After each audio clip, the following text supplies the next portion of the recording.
Live from parts unknown, you're listening to Simon Miller's Pro Wrestling Podcast, the only wrestling podcast on the planet, we think. Sit back, relax, prepare for positivity to run through your veins as Simon Miller gives you your weekly dose of powerful pro wrestling audio. It is Miller Time.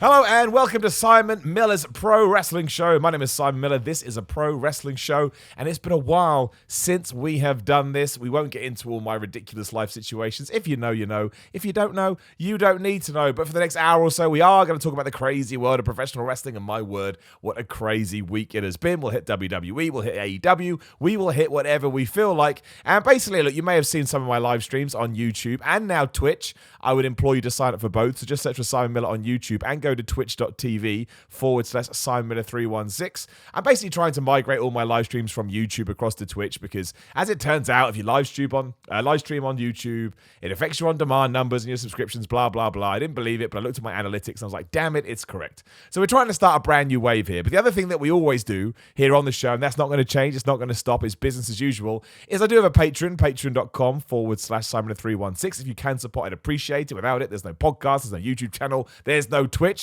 You know, I use those finances to fund all of that stuff. But yeah, we get people on the show. You know, if you're a patron and you're in the right tier, just get in touch with me and we'll organize a time and you can come on and you can talk about whatever the hell you want. I enjoy it. It's really cool meeting the community and coming back for, probably the maybe 5th, 6th, 7th, 8th, 9th, maybe in 10th time. It's my man, Nick. Nick, how you doing today? Oh, I'm not feeling well, Simon. And it might be because of Super Showdown. I don't know. But I'm lightheaded. I'm stuffy. My throat is. I sound like Jim Cornette right now, just so miserable. Well, but listen, man, I'm glad we're talking and you can lift me up. Well, that's what we'll do. We'll try and make it positive. We'll start on a bit of a downer, which I know sucks, but I want to get your impressions. I think I already know what they are. The big talking point right now in the world of wrestling, of course, is Bray Wyatt and Goldberg. Goldberg won the Universal Championship. Everybody's losing their minds. I've kind of made my opinion very clear on it. As a fan, a little bit baffled, but as you take a step away and put your business hat on, I can understand what WWE is going for. Doesn't mean I agree with it, but at least there is an idea. Like, it's not, to me, this isn't as bad as Hell in a Cell 2016, for example, because I was like, well, what the hell are we doing? At least now I can go, well, I don't agree with it, but at least I get it. Anyway, dude, let me know your takeaway about it. I mean, did you see it coming? Maybe you wanted it to happen, and just give me your thoughts. That's all I want. I just want some thoughts. I'm not mad. I'm just disappointed. Yeah, I think it's true. No. No, that's not all I have to say. But listen, the thing you have to remember is that, with these Saudi Arabia shows, all you have to do is look to the previous shows they've done and all the stuff you hear, like, behind the scenes, like how the Saudi prince wanted these older wrestlers who either can't go or are dead, So sadly, I really don't want to turn this into a more serious than usual situation, but sadly, they're just stuck in the past over there, and so that's why we had Goldberg squashing Ricochet. No, Rock squashing Ricochet. Sorry. The Undertaker making a surprise appearance and winning the Tuake trophy that he wasn't even a part of in the first place. He was just there as a surprise. And then obviously Goldberg winning the Universal title in under 3 minutes. I timed it. It was like 3 seconds under 3 minutes. That's how long the match was. I mean, it's a typical Goldberg match, squashy, win-win, but but yeah, it's like, the Saudi shows are there to pop the Saudi audience, and sadly the legends and all that, sadly, they're just more over than the current roster. I mean, you can make a special case for some of them, like, when AJ came out in the gauntlet match, I mean, the crowd really, they know who he is. They know his level of star power. It's just, as soon as the Undertaker came out, like, all that was taken away, No, I totally agree. So, yeah, it's like, I don't know. Like, that's just my opinion, because that they're there to pop the Saudi audience. Because if the Goldberg had won the Universal title from the Fiend here in the States, it would actually have got a massive negative reaction from the live attended crowd. Because just, I don't know. Maybe we know better. I mean, I don't know. Like I said, I don't want to make this into a very serious negative situation, but yeah, those are my thoughts. How do you feel about the fact, because I can see worth in Roman Reigns versus Goldberg at WrestleMania 36. I can also see worth in John Cena versus Bray Wyatt at WrestleMania 36. These seem to be, the strongly rumored matches. And I think we found out over the last few weeks, you can never guarantee anything when it comes to WWE. But obviously, I understand the long-term problem, because Goldberg and John Cena won't be here in mid-April, and we are going to have Roman Reigns and Bray Wyatt, and of course that all depends on the outcome of those two matches at Mania.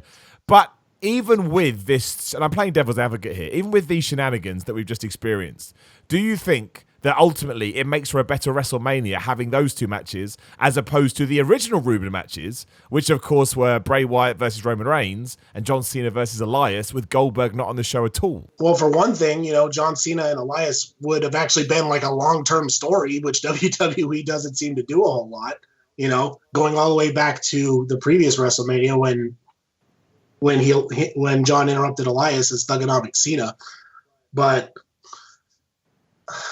I think it's all, once again, I'm taking a stab here into the trying to read the crazy, insane mind of Vince McMahon, but I think he pictures like a big marquee like tagline that will begin to intrigue people. And so if you were to put Roman versus Goldberg, spear versus spear, I mean, I imagine Vince just salivates at something like that. You know what I'm saying? Because the headline alone will just grab people in. I mean, I've seen this floating around on the internet, so I'm pretty sure this hasn't come from Vince's mind yet, or at least he hasn't taken credit for it. But I've seen, fan art of, promoting Undertaker versus AJ, Phenom versus Phenomenal. It's taglines. I don't know. It's kind of an old school way of marketing. Like with Hogan and Savage. Mega powers explode or something like that. You know what I'm saying? Yeah, no, I totally get you, and I think there's worth in that. Like, marketing is really important, but I think it's got to come at it from the proper angle, right? You can't build it up. I think that's my thing with all of this, is I don't think this was ever the plan. I think that, Goldberg did that massive rating on SmackDown and everybody started to think, oh my gosh, this is the thing to do, and they jumped on it. Because I totally believe if we had done Bray Wyatt versus Goldberg, but we had more of a build, and we didn't just have a couple of TV appearances, one of which, of course, was via Skype, which is never going to get people all jazzed up to any great degree, I think we probably could have ridden this storm a little bit. I think we could have told a better story, and obviously it would have given us more time to get a get-out clause. And that's the other thing for me, is it's not necessarily about where we end up, it's how we get there. The journey is so important when it comes to these kind of decisions. And I understand with Goldberg, you have to do a sub 5 minute match. And I want to see Goldberg sub 5 minute matches. I enjoy them immensely. But you needed to bring in the Bray Wyatt experiment to this idea as well. And you needed to sit there and think, okay, what do we do to ensure that we get out of this in the situation that we want without ruining all this investment we've put in Bray Wyatt? And it didn't seem like we did that at all. It was just like, he could just be speared loads of times. But that doesn't work after you've seen him in Hell in a Cell basically being murdered and he gets up from everything. That, to me, is the problem. It's just that the structure of the match, it didn't really serve anybody. It felt very thrown together. Like you say, it was sub 3 minutes. Probably could have gone a little bit longer than that. And I was invested in it. When Goldberg and Wyatt were making their entrances, I was like, man, what a crazy situation to be in. I never thought I'd see this kind of match. I am intrigued to see which way it's going to go. I just think we could have put more bells and whistles on it, whatever that would entail. And you could say, well, Simon, you're not throwing any ideas out there. Well, it's not my job to do that. But I think we could have introduced a couple of more bells and whistles, which ultimately would have helped both guys. And allowed Goldberg to win this championship without the fallout, because that's the other thing. I do like a good wrestling internet meltdown. I just do. It's just fun watching all the opinions get thrown around and everybody searches for, opinions and things like that. But it does get a little bit long in the tooth when it's always associated with the Saudi Arabia shows. It's something always happens. We go, why do they do this? And don't forget, all of this is compounded by the fact that on top of that, Ricochet absolutely destroyed. The Ricochet one is worse for me. It just is. And of course, Undertaker beating AJ Styles with just one chokeslam. I think you can get away with one. Two's a little bit of a stretch. When you've taken 3 guys that are fan favorites and you do this to them, of course you're going to piss people off. And look, if you want to piss people off, that's fine. It's your company. Do whatever you want. But again, it just seems kind of short-sighted to not realize that's what's going to happen, right? Yeah. Couldn't have said it better. Yeah, and that's what I don't get. I mean, we'll see what happens at WrestleMania. I think Roman Reigns will win the title, and I do think that John Cena... Well, actually, I don't know about John Cena and The Fiend. I think it's too close to call. I mean, what did you think about Let's talk about those other matches, too. What did you think about Ricochet and Brock?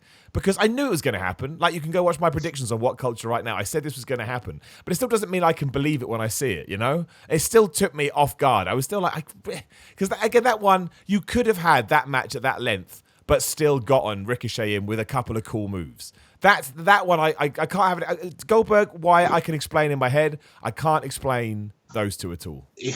Yeah, it's really tough because... I don't know. Brock Lesnar is yet another, excuse me, he's another weird specimen because it's like when he's on like the big major pay-per-views, like any of the big 4, or whatever, his performance is actually enjoyable, last several singles bouts he had I thought were pretty stellar. And I actually like the fact that he dominated pretty much half of the Rumble match earlier this year. Oh, yeah, I loved it. Me too. And then, it took a kick to the dick from Ricochet and then a Claymore from McIntyre to eliminate him. And it was a great moment, because Brock just he did his part in that. But strangely, when it comes to these Saudi shows, his matches are always either awful or just questionable. I don't know. It's just, he's obviously getting paid more to perform at the Saudi shows for obvious reasons, but I don't know. But I do agree with you. Like, why?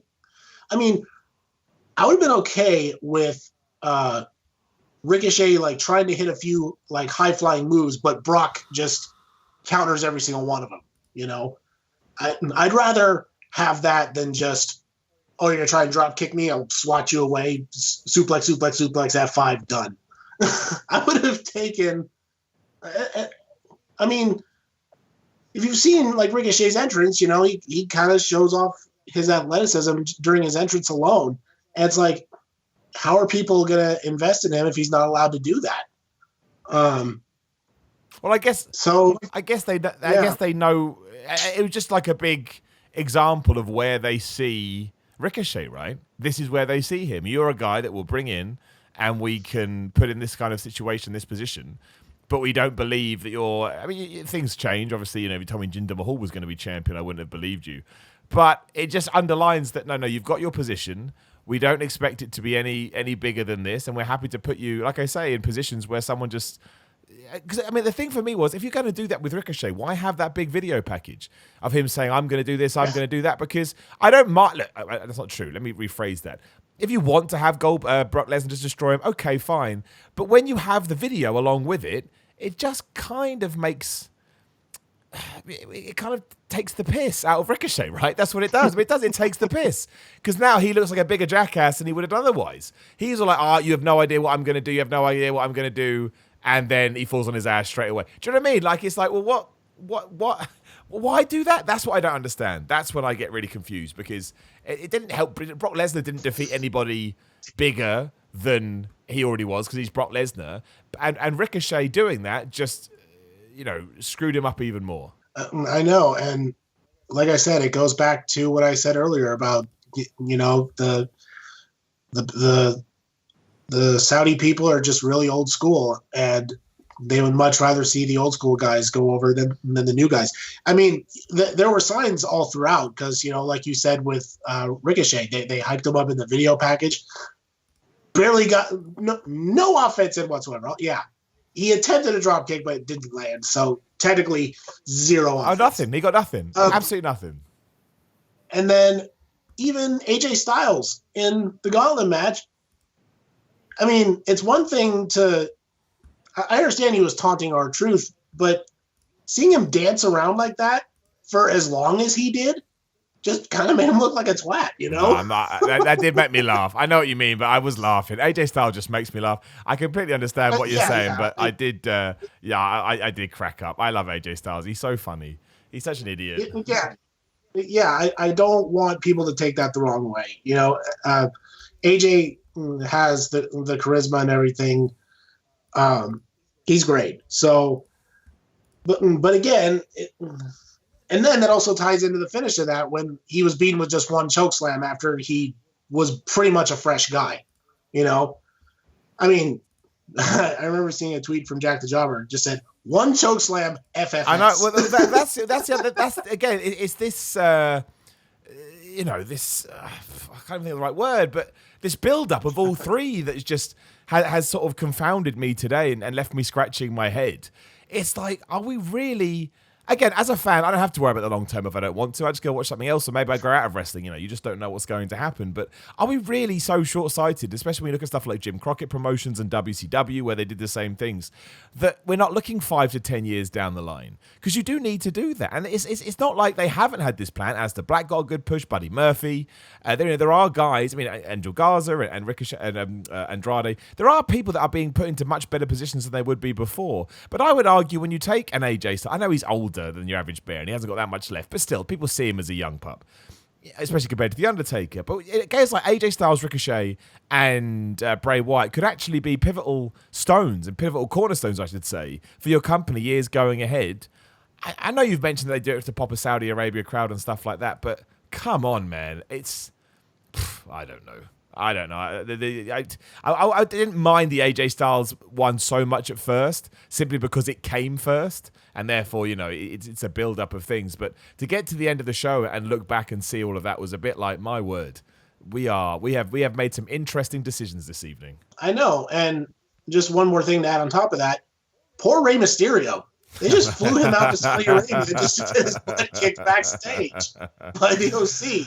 I mean, why even fly him out there to begin with? Just record it backstage, right? Just record it backstage. I know that was very he was meant to be Rusev's replacement as well. So there's just so many things that just stacks one on top of the other, and you're just like, it's too heavy. I can't take it anymore. It's true. What, just to wrap it up on Super Showdown, what did you think of the show as a whole? I thought it was terrible. I thought it was a really bad show. I know people go, Millie gave it so many ups. Yeah, I did, but I'm not going to give it downs to things that are okay. But okay also doesn't equate to a good show, So no, you're totally right. I didn't hate the show. Just again, middle of the road, I would say, because there were some matches that I did enjoy. I would say my favorite match on the card was probably New Day versus Miz and Morrison. I liked it, in hindsight. It won me over. At first, I thought it was a bit slow, but by the end of it, I was like, no, this is good. This is good. Yeah, so I'd say that was probably my favorite match. And also, I know you already mentioned this on Ups and Downs, but you pointed out the Simon Miller sign. I mean, that's always got to pop you, right? You have no idea, man. You have no idea. I'll never... I mean, if people are listening and you bring signs to events, you have no idea how much that humbles the absolute life out of me. I'll never be able to get my head around it. But yeah, that does make a show good. I'm not going to lie. I'm that biased and I'm that fickle. But it's just... what an honor. It's true, though, right? What an honor. What an honor for someone to think I'm going to write Simon's name on the sign. It puts a massive smile on my face. And nothing else makes me feel like maybe I did something okay. Maybe I made something that people liked. You did more than okay, I think. Thank you, dude. I appreciate that. So that's Super Showdown. Look, the good thing is that in a week's time, we don't have to worry about it. I know it will tie into everything with Goldberg and Roman Reigns, but the reaction will die down and we can just see what we're going to do. I think everything's okay as long as, if we are doing Cena versus Wyatt, Wyatt wins. Then I'm okay. And Roman wins. I'm all right with that. I'm all right with that. I think Roman getting a good old, especially if Roman beats him in like 30, 40 seconds, like Seth Rollins did with Brock last year. But I think that'd be really good for Roman Reigns. I really do. I think it'd get a big pop. I think people would be surprised. And I think done rightly, it could actually, you know, give some serious momentum to the Bray Wyatt character. Roman Reigns character. And so would Bray Wyatt if he beats John Cena. John Cena is a superstar. There's no two ways about it. Yeah, and I think that'll help restore a little bit of faith in people that have, I'm sure at this point, have just completely lost faith in Bray Wyatt and all of that. I mean, everyone was saying that the mystique of The Fiend was ruined all the way back in Hell in a Cell, and now they're saying it's ruined now. It's like, I don't know. I don't think he's ruined, you know. I don't know. I'm probably the last guy hanging on the cliff, you know, just hoping that Bray will bounce back from this. But hang on the cliff, man. No, hang on the cliff. The cliff's a nice place to hang off of. Yeah, and if anyone can, you know, give him a massive rub, it's John Cena. So exactly. I hope that happens. Let's look forward as well. Obviously, AEW Revolution is going down tomorrow, which is kind of exciting. You know, you're talking about a pretty big deal, I think, from an AEW perspective. I'm certainly excited about it. Cody Rhodes has come out and said that, you know, he has so much faith in this pay-per-view, he can see it becoming a yearly WrestleMania type deal. Why the hell not, right? It's the best thing about starting a new wrestling company. You can decide which pay-per-view is meant to be your big one. Like I say, I think I'm going to watch it, and I think I'm going to come away, if we're taking the television and the momentum they've got, thinking, wow, that was absolutely badass. Where are you at with it, though, man? It's funny because not that long after Super Showdown ended, I bought the pay-per-view. So, well, I mean, I was going to buy it either way, but I'm not saying that as a whatever. But yeah, so I bought the pay-per-view. I'm going to watch it because it's a really stacked card, and I think they're going to put out another banger pay-per-view as they've been doing, you know? Yeah, I don't see why they wouldn't. You know, I genuinely believe that AEW Dynamite that we got on Wednesday is the best show that they've ever done. And outside of that, I thought it was a tremendous go-home pro wrestling show for a big pay-per-view that they were planning. I think they got everything right. I enjoyed myself immensely. Even the women's match, which some people didn't like, I got a right kick out of. Again, women's division still needs some structure, but in terms of me sat there wanting to be entertained, and I was. And I want to see Jon Moxley versus Chris Jericho. I want to see Cody versus MJF. I want to see Dustin Rhodes versus Jake Hager. I'm not even into that match that much. I don't think that feud's been particularly great, but I still want to see it. You know, Sami Hagar versus Darby Allin has been built great. The Hangman Page and the Young Bucks and the Kenny Omega stuff I think is fire. Pac versus Orange Cassidy is just bizarre. Do you know what I mean? Like, there's so many things you can look at and go, oh yeah, I want to see that. Oh yeah, I want to see that. And if you kind of put that card together in the right way, I think it could be a right old good time. Yeah. I think, I mean, I'm not trying to say that the reason Dynamites have been bad or anything, but I think they've actually been really good. But I believe the reason why they've been so good is because they're building to a pay-per-view. And, you know, you need to build up the hype. Whereas that's kind of why lately NXT hasn't really been the must-watch show, because they literally just had a takeover not that long ago. So, you know, the storm has calmed down, and, you know, they got time to, you know, build to what they're doing next. And so that's why NXT kind of felt a little underwhelming the past couple of weeks, and why Dynamite's been so great is because they're building to a pay-per-view. And I don't know, maybe after Revolution, you know, AEW will kind of die down a little bit. It's just the the pay-per-view hangover is what I call it, you know, because when you see it, it's amazing, but by the time it's over, you're exhausted, and we need some time to chill out and start slowly building to the next one. So no. This isn't like a ratings prediction or anything, but I'm just saying, like, that's why AEW's been so good. They're building to a pay-per-view, which is sure to be killer. No, you're right. It's the same with anything in your life. When you have a focus and you have a goal, you are able to be more motivated because you know where you're going to end up, or at least where you want to end up. So you're like, okay, well, we need to get there. What do we need to do? We need to do this. When you have months and months of TV where you're just kind of trying to link it to the next one with potentially no end goal, always going to be harder. That makes perfect sense. But I think it's great that they can peak in this way, especially because it's only going to go, 6 months, whatever the hell it is. And we'll run through the card quickly just to get your ideas on this. We've got a pre-show match, SoCal Uncensored, SCU versus the Dark Order. I don't think we're going to see any, unless it's Christopher Daniels, which I don't believe that it is, because I think they've beaten that too hard over the head. I don't think we're going to find out who the leader is here. I don't think it's the right time. I guess I'm secretly holding out for Matt Hardy, but I do believe the Dark Order will win this, and I think they have to, because there's no point, building to this big, who's the leader, and they lose all the time. That's crap. That doesn't make you intimidating at all. That makes you rubbish. Doesn't mean that it won't happen, but I don't think SCU needs to win. I think they're over enough with the fans that they can take a loss and it be okay. And I tell you, I'm invested in the Dark Order stuff. I want to know what's going to happen. Yeah, I highly doubt they're going to reveal the Exalted One on the pre-show. That doesn't sound like a very smart thing to do. I don't. You want that. You want as many eyes on that as possible. Yeah. So that either has to be on Dynamite or during the main card of the pay. I think you got to put it on Dynamite, right? You want it on free television. You want everyone to be able to see that. Mm-hmm. I think so. Yeah. I think so.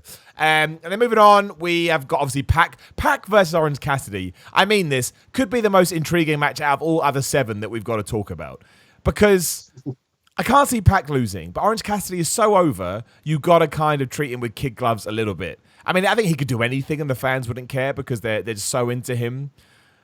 I think this is going to be excellent because finally they'll let Orange Cassidy wrestle, and that would get such a big reaction from the fans that even if you never watched All Elite Wrestling before, you'll take to this guy just through the noise alone. But again, I don't necessarily think you'd want Pac just to beat him. What would you do here, man? I don't know, but I just want to say that I remember, the first time actually seeing Orange Cassidy live. It was at the during the pre-show of Double or Nothing last year, and seeing him with his hands in his pockets and doing weak little kicks. I mean, I was looking around like, why are the people actually cheering this or whatnot? But the more I saw him, I'm like, all right, I get it now. It's part of his gimmick, he's basically, he doesn't try. And so just being like really chill and laid back, it connects with the fans in a very unique way. And I'm not trying to say I hate Orange Cassidy. I really don't. But at some point, I become that guy that's like, okay, I kind of want a little more from Orange Cassidy, And so, when the match was announced and Chuck Taylor said, he's going to try, in my head, I'm like, well, he better, because in a way I'm just a little bit running out of patience with Orange Cassidy, because if this is like the other part of his gimmick where when he tries, he's actually an amazing wrestler, then I'm fully on board with this guy, I mean, I'll still, have a good laugh at his little chill shenanigans during, other matches and stuff. But yeah, if he actually puts in some effort, then yeah, I'm 100% on board with Orange Cassidy as everyone else. I think that's what this match is about. I think this match is exactly to do what you've just said, to show people, oh, look, he can also wrestle, and he's also, got this character and this gimmick. Would you have him win? Would you have him beat Pac, or do you think that's too much? I would actually have Pac winning because that would probably put Orange Cassidy over even more, because it's like, oh my God, he's actually trying, but it's still not enough. You know what I'm saying? Because Pac is just being too much of a bastard. That he's got, he just has that extra edge over Orange Cassidy, and I presume that they still want to keep Pac really strong. I mean, hell, he was booked pretty strong in the Iron Man match, which was really stellar, even though he lost. But I don't know. I can't see Orange Cassidy going over Pac on this one. No, I'd be surprised, but you never know. You never know. I think there could be some shenanigans there, but yeah, I think Pac is the is the bigger priority right now. Nyla Rose versus Chris Statlander for the AEW Women's Championship. I like both of these women. I really do. I think Nyla Rose as the monster works for me. And as stupid as the Chris Statlander gimmick is, I'd be lying if I said I don't like it. I do. I'm an idiot. You can get mad at me as much as you want. It makes me laugh. And I desperately need to know whether she thinks she's an alien or she's absolutely an alien. I don't think I will get this question answered for me. But there's no point me sitting here and just going with the rhetoric of the internet. It's not true. I like it. It makes me laugh. It makes me chuckle. I find her entertaining. I don't think she can win here because I think you need to keep it on Nyla Rose, but we will see. Yeah, Nyla just won that belt, and yeah, I'm sure Chris Statlander will put up a hell of an effort, but yeah, Nyla takes this one. They really need to keep her strong and make her a dominant champion. She needs to be champion longer than Riho was really establish her dominance. Totally agree. There's no need to rush this stuff. Absolutely no need to rush this stuff. And, I think AEW, I should say, are smart enough to book themselves out of that without... It doesn't even have Chris Statlander lose. Sometimes people lose. Who gives a flub, right? Darby Allin versus Sammy Guevara is more interesting. Like, everybody is behind Darby Allin, which I understand, but I want Sammy Guevara to win. I think it does more for the Inner Circle. I think it does more for Sammy Guevara. Like, he's such an asshole, and he's so slimy. I don't think there are so many ways you can get out of this where he doesn't actually win properly. That I would absolutely do that. That's what I would do. I think it's just far more interesting if Sammy Guevara wins, and then you can continue this feud on as well. I think the most important thing is that they have an incredible match, which I think they are primed to do. Yeah, I'm all right with this one. Yeah, and I mean, as far as the rest of the Inner Circle, it's really like hard to decide like who wins and who loses, because I don't think Santana and Ortiz are even on the show, are they? No, I'm sure they'll be involved, but no, they don't have a match per se. Yeah, in fact, I'm probably willing to predict that they'll get involved in Sami and Darby's match to help Sami win and help keep that feud going. Because, well, I mean, we'll get to the other members later, but yeah, I see Sami going over with the help of Santana and Ortiz. Yeah, that's what I like. And then you can get mad, and Darby Allin is protected. You can build to another match down the line, maybe even do something on Dynamite. I just think it makes all the sense in the world. I don't think you need to overcomplicate it. Jake Hagar versus Dustin Rhodes. As I've said before, I'm not massively invested in this, but I still want to see it. Jake Hagar's first match, Dustin Rhodes' chance at redemption. I don't know. I think it's a tough one to call. I get because it's Jake Hagar's first match with, he's got to win. I don't necessarily know if that's true. I think it all depends on what the plan is later down the line. Like, as a fan, if I'm invested in what I'm seeing, I think the general consensus with Dustin Rhodes at the moment is that we all love him and he's great and he's the best. So if he does win, there's probably going to be a kind of a feel-good factor for that, which may actually be better depending on what else you want to do for the rest of the card. And I don't know whether I care enough about Jake Hagar. I don't know whether, to me right now, there's a kind of a disconnect with him. Again, it's probably because he needs to have more matches, and he's just stood there with a blank look on his face, which has been entertaining to a certain degree. But I think this is my Orange Cassidy now. I'm like, I need a little bit more. But yeah, I don't massively mind if Jake Hagar doesn't win here. I don't think I would be so put out by it at all. Yeah, I was kind of in the same boat as everyone else. Like, this should be an easy win for Jake Hagar because it's his first match. And because it's against Dustin Rhodes, we all know Dustin is a legend in the game, and he doesn't really. I'm sure he would much rather put over someone else totally. if the situation needs it. And in this case, I think Hager needs it because, like you said, he debuted on the first episode of Dynamite, didn't he? It was a long time ago now. Yeah, it was a good few months. So we're coming up on like about half a year where he hasn't wrestled at all. So. And he's just been Jericho's big heavy. So, yeah, I really think Jake Hager needs to win this just to kind of make people take him a bit more seriously than they already do. And then I'm sure we'll see a rematch at some point, and Dustin will get his revenge, and we'll all be happy. That's what I think. Yeah, no, it's true. I think you want to make sure when you come out the other end of this, the Inner Circle don't feel like a bunch of dopes. They don't win that much, which is fine. They don't have to. But I think you want to tread carefully. And this could be one of those matches where, you can have not an easy win, but a sensible win for Jake Hagar. and take it from there. Right, so we get to our three, I call them co-main events, not really. But I'm putting Kenny Omega and Hangman Page versus the Young Bucks in there because I could not be intrigued anymore about this. I don't know what they're going to do. Obviously, it stands to reason that Hangman Page may turn or do something unjust or untoward to win. But maybe you give it to the Bucks. Maybe Kenny Omega and Adam Page absolutely implode altogether. There's so many different routes they can go with this. And the way they treated it on Dynamite, I thought was next to perfect. It felt real. It didn't feel, I can't remember the right word, but it didn't feel whatever that word I'm looking for.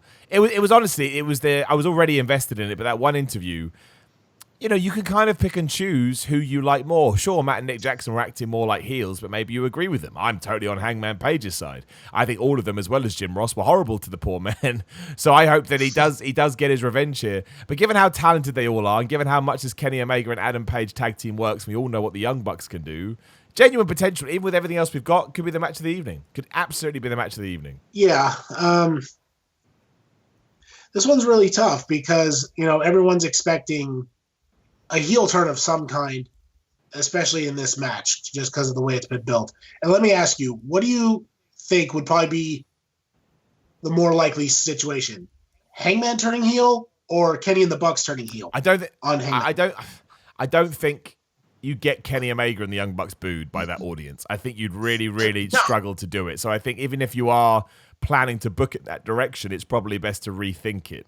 Although, with that said, I think you're also going to struggle to get Hangman Page to be booed now because people have fallen in love with him because his character is so good. And that's why I find this match so fascinating. I don't know what you do.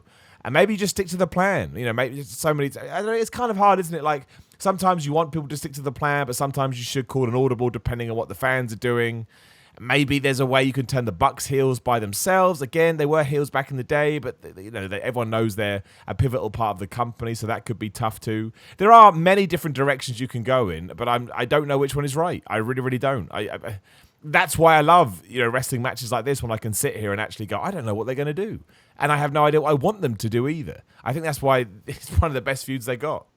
No, you made an excellent point, and it's like it doesn't matter who turns heel or if anyone's going to turn heel in this situation. They're going to get a face reaction because they're just so beloved by the AEW audience.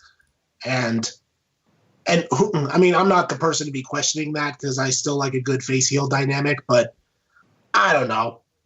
This one really tough to call. I don't know. I guess I'll go with the easy answer. Bucks win and Hangman turns on Kenny. Dude. That's what I'm going with. Yeah, it makes sense. I don't know if they're going to do it, but it certainly makes sense. What about MJF with Wardlow versus Cody Rhodes that probably has Arn Anderson in his corner? I'm all in on MJF winning this. Like, this feud has by no means peaked. There's so much more you can do with it. If Cody just wins, you kind of draw a line under it and you move on. I think you've got to have MJF win and you've got to have him come out on Dynamite and just be the most insufferable prick ever. I think if you don't do that, you're just missing something. You're just missing something. So yeah, man, what can be said about Cody? I mean, would you say he's the best storyteller in wrestling right now? Because I think yes, I would say yes. Yeah. Yeah, it's like Cody can pretty much never have a bad match. You know what I'm saying? I guess probably if I had to choose like his most underwhelming one, it'd probably be the one against Shawn Spears. Just like one match and it's done. Yeah. And that's probably the one situation that I have with Cody at the moment is like he's kind of like burning through feuds pretty quickly ever since AEW started. You know what I'm saying? Mm-hmm. So it's like if he beats MJF here, I'm sure they'll find like someone else for Cody to feud with. But again, I think in my personal opinion, he's kind of burning through feuds too quickly, because he had the one match with Dustin, which was amazing. The one match with Shawn Spears, the championship match against Jericho was great. But again, it's like he's burning through everybody. And I kind of want Cody to take his time with some of these feuds. You know what I'm saying? A small part of me will be disappointed if Cody beats MJF. I mean, I'll be happy that, he put that dickhead in his place for sure. But it's like, okay, it's like, what now? Yeah, no, totally. And I really don't like to have that thought, like, okay, what now? I mean, I'm sure it's probably going to be the match of the night, but just again, if I have to ask, okay, what now? Then that'll probably be the one disappointment in it. That's why I think MJF's got to win. You got to extend this out. You got to give MJF that ammunition. You got Wardlow there; he can do whatever he wants. It could be a suspicious finish. That's fine. Make me hate MJF more, and make me love Cody even more than I thought I could too. Do both of those things, and build to some crazy stipulation down the line. I know we've already seen a cage match between Wardlow and Cody, but there are other things that you can do with MJF and Rhodes that we haven't seen. So if MJF doesn't win here, I'm not going to react badly, but I'll be baffled, and I'll be intrigued to see what they have planned for Wednesday. I think you got to give it to MJF. You just got to give it to MJF, 100%. And obviously you got your main event too, Chris Jericho versus Jon Moxley for the AEW World Championship. The more I think about it, the more I think now is the time to pull the trigger on Jon Moxley, because I think sometimes fans, when you want something so much and you don't get it, you often can go too far in the other direction. So I don't think it matters if he doesn't win. I think Jericho has been so good that, whatever, really, if I'm being completely honest. But I think there is something there with Jon Moxley, and I think when you have a face that's over and people love him to that degree, if you want to try and, like I say, make it happen, I'm not saying you're going to miss your opportunity, but maybe you will at the same time, Yeah. Again, this match is hard to call as well because again, Jon Moxley is probably by far one of the most over guys on the roster. Oh, yeah. Jericho right now killing it as top heel, as he always does. But it's a matter of, if Jericho loses, where does he go from here? I mean, is he just going to go, like, I don't know. I mean, sadly, like, Jericho kind of has no place to go but down, really. Because he's been the top champion for a long time. And, yeah, if Moxley wins, and it'll be amazing if he does, but then again, it's like, what's next for Jericho? I mean,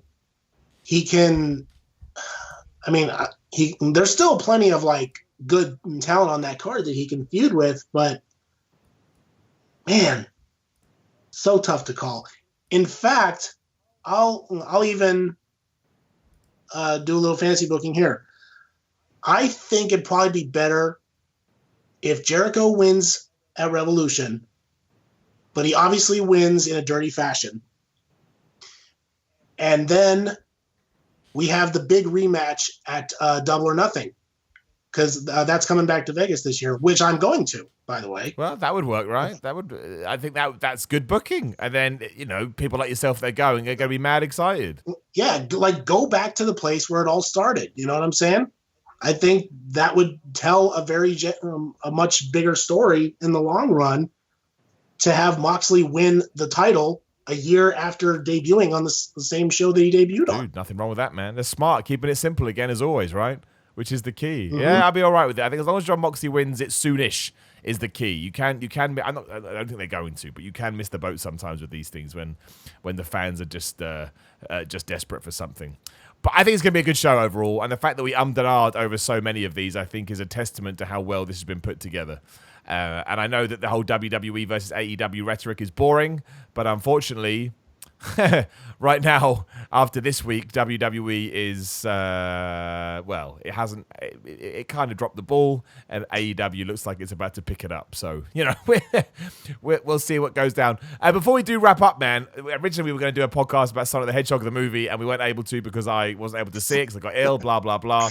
But dude, tell me about it, because we talked about it briefly off air, and you said you liked it so much you saw it twice. Now, I'm super intrigued about this movie, just because, Jim Carrey making his sort of big return to feature films in a Sonic film, just like, how the hell is that even a thing? That's nuts. I've always been a big Jim Carrey fan. But yeah, seeing it twice, dude, so I'm guessing you're a fan. Man, we just switched from wrestling to gaming that quickly, didn't we? That's what happens. Oh, man. Okay. So, I mean, I know I've been watching your gaming videos, and you're more of a Nintendo guy. Am I correct? Oh man, yeah, I grew up on Nintendo. I love them. Yeah, but did you play the classic Sonic games on the Mega Drive? Yeah. No, I played Sonic 1 and Sonic 2. Like, I was never the biggest fan of them when I was a kid. I think mostly because there was this whole idea of like WWE, this whole thing of Nintendo versus Sega, that just got drummed into you. But so yeah, I had this idea. But no, I still like Sonic, and I never had a Mega Drive or a Master System, but my cousins did, and I always used to get so pumped to go around their house because I wanted to play Sonic. Right, that was the big game. Right. Well, I am a massive Sonic the Hedgehog fan. Absolutely massive. That's not saying that I don't like Mario. I love them both. It's just Sonic pulled me in that much more. So I've been a fan of Sonic since the beginning. So naturally, when they announce a movie, my first fear is like, well, video game movies aren't really known for being very good, but I'll still check it out. And then when it was announced that Jim Carrey would be playing Dr. Robotnik, my head almost exploded because I got my two favorite things from the 90s coming together in a movie, because not only was I a massive Sonic fan, but I've been following Jim Carrey's career from the beginning. I mean, I was like, okay, this is a must-see now. But then the enthusiasm was pulled down again when they revealed Sonic's original design. I literally wanted to puke right then and there when I saw it. It was the most terrifying thing I've ever seen in my life. That was genuinely terrifying. Oh my God. So once again, my dreams were dashed. I was like, oh dear, this is going to be horrible. But then the most amazing thing happened. There was enough backlash and outcry that I believe it was the director of the film took to Twitter and said, hey guys, we heard you and we're going to fix it. And it was like, what is happening here? You know, like we actually used our voices and they heard us. So then when the next trailer drops that featured Sonic's new design, it was such a relief. I mean, I took one look at him and I went, that is Sonic the Hedgehog right there. The new design was amazing. So I was like, okay, I am now 100% invested in this. I have to see this now without a shadow of a doubt. So I was there for the first screening, like the first screening possible that I could see it. And it's great. I mean, it's definitely not the best movie in the world for obvious reasons, because the movie's rated PG, so it's kind of centered towards the younger audience. And obviously Sonic goes back to the 90s, so he has a lot more older fans. So I think that's kind of where the movie faults the most, is that, I mean, at least humor-wise, most of it is directed towards kids. But there are still a few like subtle jokes for adults, especially the ones that Jim Carrey drops. I'm sure you'll notice them when he says them. But yeah, just Jim Carrey as Robotnik. I mean, if you imagined Ace Ventura as an evil scientist, there you go. That's exactly what I was expecting. That's what I got, and I was so happy. You know, he absolutely killed his role. He looks like he was having so much fun. I mean, yeah. That's all I needed too. That's all I needed was Jim Carrey being Jim Carrey, but he just happens to be called Dr. Robotnik. That's fine by me. You know, just be Eggman. That's all I need. I do want to see it. I am intrigued by it.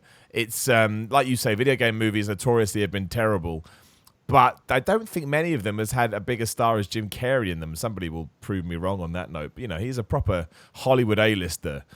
So, yeah, I'm glad to hear that it's not an absolute dumpster fire.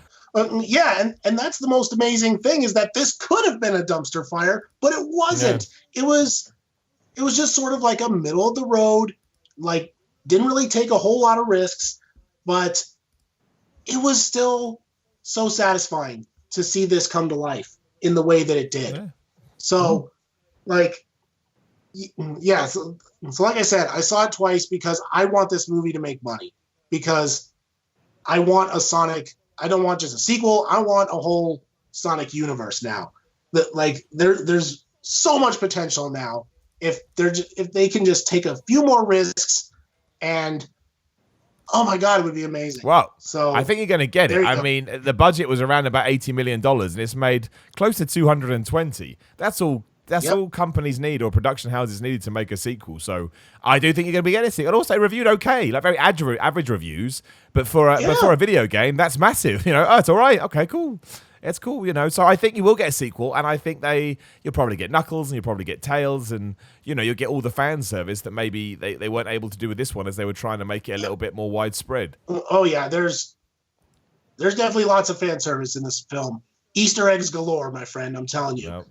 Us older Sonic fans will definitely be pointing every single one of them out. But yeah. Well, I look forward to it. I will see it eventually. Well, now that I'm back on my feet, and yeah, I'm glad you enjoyed it, man. It's good to hear, and we will, we'll have a proper chat about it when it's out. I don't know. Other than that, I think that's it, man. Is there anything else you want to throw out there into the big bad world of the universe? Yeah, again, one last apology to the listeners if I've been making some weird noises. I'm not feeling well, so I'm definitely going to bed after this, and I might eat some soup in a couple hours. So, well, dude. Yeah, again, if anyone's been annoyed by my weird noises, I do apologize. Not at all. Nothing to apologize for. You go lay down. You go get that rest. You get yourself back to 100%. Thank you, as always, for your support and your time, Nick. I do appreciate it as well. No problem, Simon. Awesome. And again, if you want to come on the podcast, you can. Patreon.com/Simon Miller 316. Any support helps me no end. And thank you to everybody that signed up over the last few days. Shout out to pinsandknuckles.com and pinsandknucklesmerch.com, who also support Simon Miller's Pro Wrestling Show. Sign up to my Twitch channel, twitch.tv/Simon Miller 316. We'll see if we can get that off the ground. But in the meantime, just go over to YouTube, search for my name, Simon Miller, and subscribe to that channel, and you can just get a bunch of crazy content. And I also have wrestling merchandise at simonmiller.bigcartel.com. I hope you enjoyed the nuts week of wrestling. I hope you enjoyed this weekend too. Of course, you've got SmackDown and AEW Revolution, and we'll chat about all of that next week. But in the meantime, you take care of yourselves, and I'll chat to you soon.